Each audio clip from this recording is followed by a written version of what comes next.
Phakic vitrectomy for surgical retinal disorders may be challenging in some cases.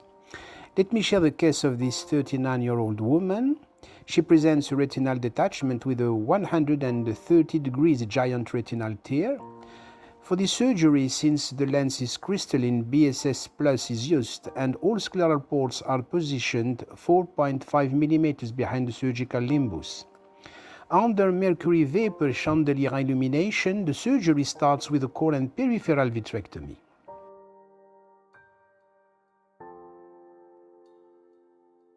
Triamcinolone acetonide assisted vitreous body assessment. Retina is then cleaned from any residual particles before PFCL injection.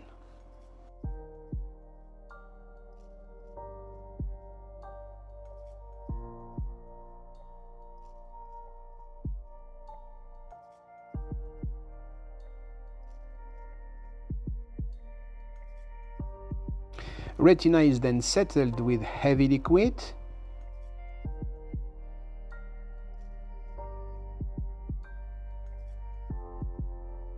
While the retina is stabilized, the 360 degrees vitreous base shaving is carried out behind the ora serrata, taking care to spare, of course, the crystalline lens.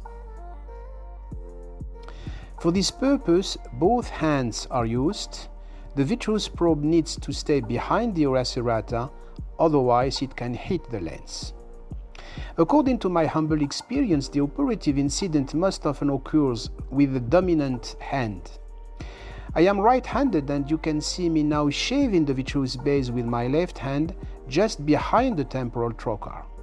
I can't resist the temptation to clean everything, but unfortunately the damage is done. There is a posterior lens touch and it follows exactly the path of the vitreous probe. Visualization gets now blurry and lensectomy is now mandatory. Biometric calculation must always be performed before phakic vitrectomy.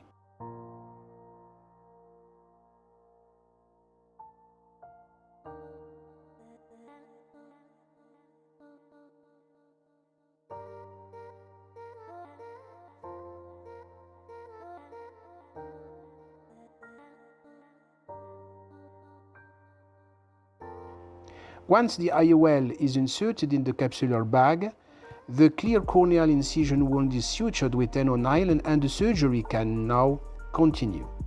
We can easily proceed then with a 360-degree base excision, 360-degree anterior hyaloid dissection. All vitreous needs to be cleaned all around the giant retinal tear.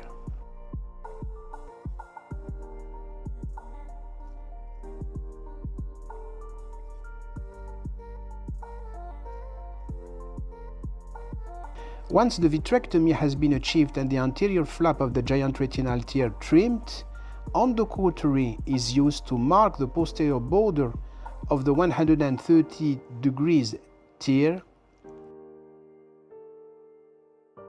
This is the endodiatomy on the retinal defect. PFCL is then gradually instilled with a dual bore cannula while the infusion line is turned off.